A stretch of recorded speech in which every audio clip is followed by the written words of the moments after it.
पंजाब में सभी दलों के आग्रह पर चुनाव आयोग ने बड़ा फैसला लिया है। चुनाव आयोग ने पंजाब में चुनाव की तारीख बदल दी है। पहले पंजाब में 14 फरवरी को चुनाव होने थे, मगर अब 20 फरवरी को 117 सीटों पर मतदान होंगे।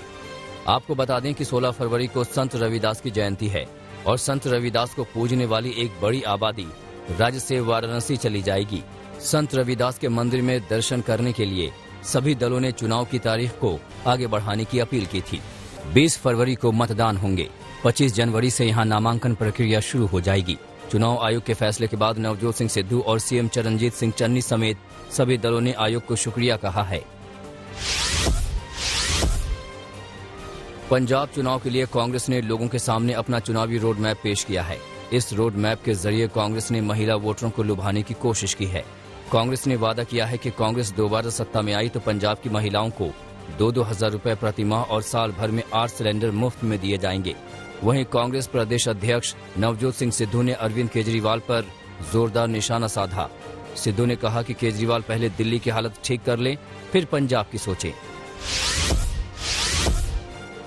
पंजाब में आम आदमी पार्टी और कांग्रेस के बीच तीखी तकरार चल रही है। आम आदमी पार्टी के नेता राघव चड्ढा ने कहा कि कांग्रेस ने दलितों को इस्तेमाल किया है। साथ ही उन्होंने सीएम चरणजीत सिंह चन्नी को नाइट वॉचमैन तक कह दिया।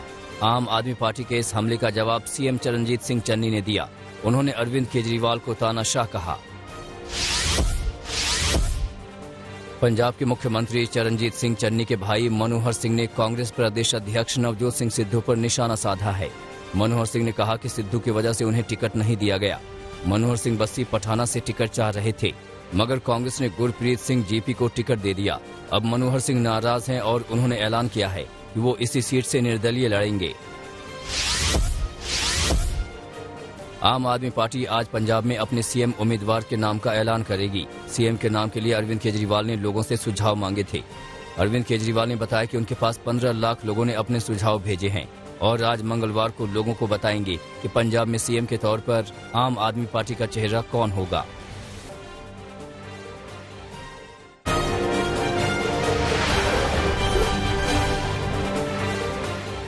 उत्तर प्रदेश के चुनावी समर में अखिलेश यादव ने किसान कार्ड खेला है। अखिलेश यादव ने आज अन्न संकल्प लिया। उन्होंने कहा कि यह संकल्प है कि किसानों को परेशान करने वालों को यूपी के सत्ता से उखाड़ फेंकेंगे। इस मौके पर अखिलेश यादव ने किसानों के लिए ढेरों वादे किए। अखिलेश यादव ने कहा कि उनकी सरकार आने पर सिंचाई के लिए मुफ्त बिजली दी जाएगी और 15 दिनों के भीतर गन्ना किसानों का भुगतान किया जाएगा। अखिलेश यादव पर उत्तर प्रदेश के मुख्यमंत्री और उप मुख्यमंत्री दोनों जमकर बरसे। गाजियाबाद में सीएम योगी आदित्यनाथ ने कहा कि पिछली सरकार में गुंडों और माफियाओं को सत्ता की शह मिलती थी और बीजेपी सरकार में गुंडों माफियाओं को ढूंढकर पकड़ा जाता है और उन पर कार्रवाई की जाती है। वहीं डिप्टी सीएम केशव प्रसाद मौर्य ने अखिलेश पर निशाना साधते हुए कहा कि समाजवादी पार्टी नई नहीं वही है। समाजवादी पार्टी और आरएलडी गठबंधन को समर्थन देने वाले बयान से भारतीय किसान यूनियन के अध्यक्ष नरेश टिकैत पलट गए हैं। पहले उन्होंने समर्थन की बात कही थी, मगर अब नरेश टिकैत ने कहा कि फिलहाल किसान यूनियन किसी का समर्थन नहीं करेंगे। वहीं बीकेयू के प्रवक्ता राकेश टिकैत ने तंज कसते हुए कहा कि मजबूत विपक्ष के लिए जरूरी है गोरखपुर से योगी की जीत। उत्तर प्रदेश में तीसरे और चौथे चरण के लिए उम्मीदवारों के नाम पर दिल्ली में मंथन हुआ। बीजेपी आलाकमान के साथ हुई इस बैठक में यूपी के मुख्यमंत्री, दोनों डिप्टी सीएम और बीजेपी के प्रदेश अध्यक्ष मौजूद रहे। चुनाव से पहले प्रधानमंत्री नरेंद्र मोदी आज काशी के कार्यकर्ताओं के साथ वर्चुअल संवाद करेंगे। विधानसभा चुनाव की घोषणा के बाद पीएम मोदी का ये पहला राजनीतिक कार्यक्रम होगा, जिसमें पीएम कार्यकर्ताओं से संवाद करेंगे और चुनाव जीतने का मंत्र देंगे। सुबह 11 बजे नमो ऐप के जरिए अपने संसदीय क्षेत्र के बीजेपी पदाधिकारी और कार्यकर्ताओं से सीधा संवाद करेंगे।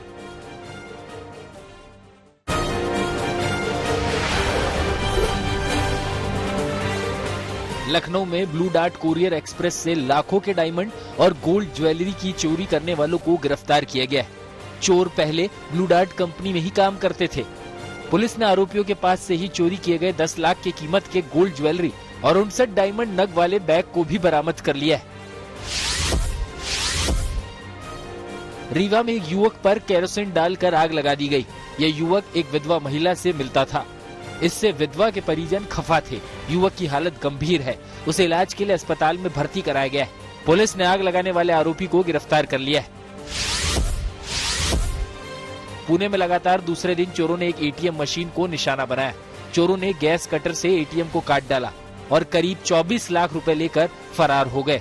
इससे पहले बारामती में इसी तरह एटीएम मशीन को काटकर चोर नकदी ले गए थे।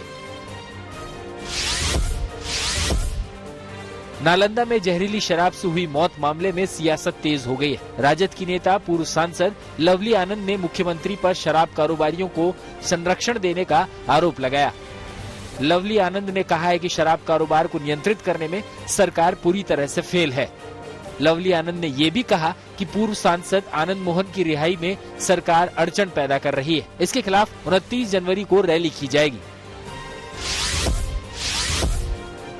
सहरसा में 72 नवनियुक्त सब इंस्पेक्टरों को कोसी क्षेत्र के डीआईजी शिवदीप लांडे ने नियुक्ति पत्र दिया। उन्होंने सभी को पुलिस डिपार्टमेंट की जिम्मेदारियों के बारे में बताया। मुख्यालय के आदेश के मुताबिक फिलहाल ये नवनियुक्त सब इंस्पेक्टर 26 जनवरी के दौरान सुरक्षा से जुड़ी ड्यूटी देंगे। इसके बाद इनकी ट्रेनिंग का बाकी हिस्सा पूरा होगा। डीआईजी ने सबको नसीहत दी कि आम आदमी की शिकायत पर गौर करें और उनकी मदद करें। इसके अलावा खुद की फिटनेस का भी ध्यान रखें।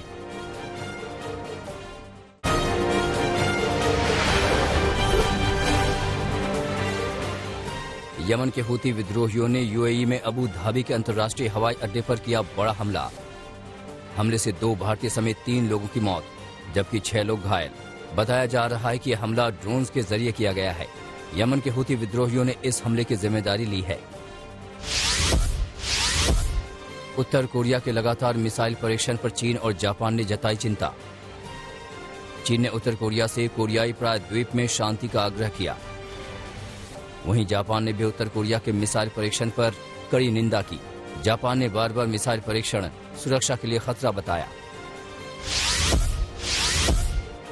अमेरिकी राष्ट्रपति जो बाइडेन और पत्नी जिल बाइडेन ने फिलाडेल्फिया में फूड बैंक का दौरा किया। उस दौरान राष्ट्रपति बाइडेन ने आम जनता के लिए अपने हाथों से खाने के डिब्बे पैक किए। मार्टिन लूथर किंग जूनियर दिवस के मौके पर जो बाइडेन ने आम जनता की सेवा की। इस्लामिक सहयोग संगठन में ईरान का प्रतिनिधित्व करने के लिए सऊदी अरब पहुंचे 3 ईरानी राजनयिक। ईरान के विदेश मंत्रालय ने की पुष्टि।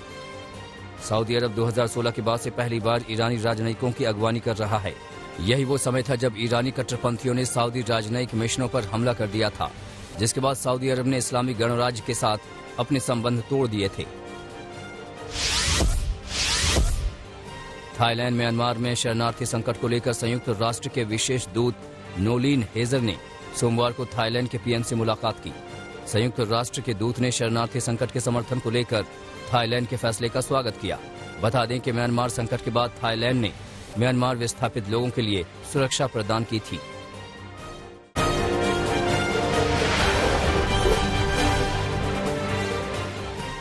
यूक्रेन के पूर्व राष्ट्रपति पेट्रो पोरोशेंको कोर्ट में पेशी के लिए सोमवार को राजधानी कीव पहुंचे।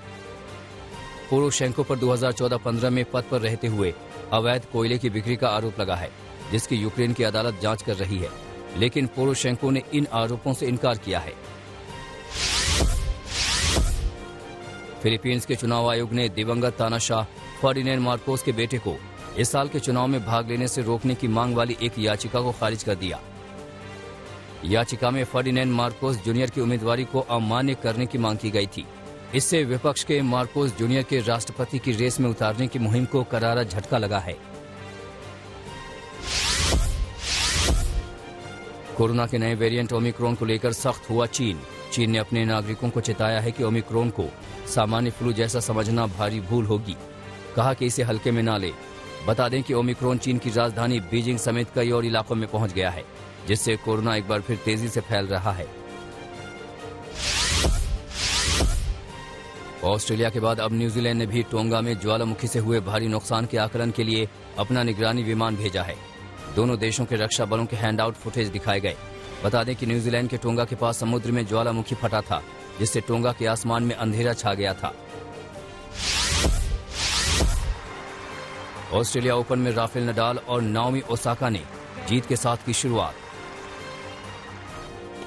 नडाल ने पुरुष एकल वर्ग के पहले दौर के मैच में अमेरिका के मार्कोस गिरोन को 6-1, 6-4, 6-2 से हराया। जबकि महिला वर्ग में नाओमी ओसाका ने कोलंबियाई खिलाड़ी कामिला ओसुरियो को 6-3, 6-3 से हराया।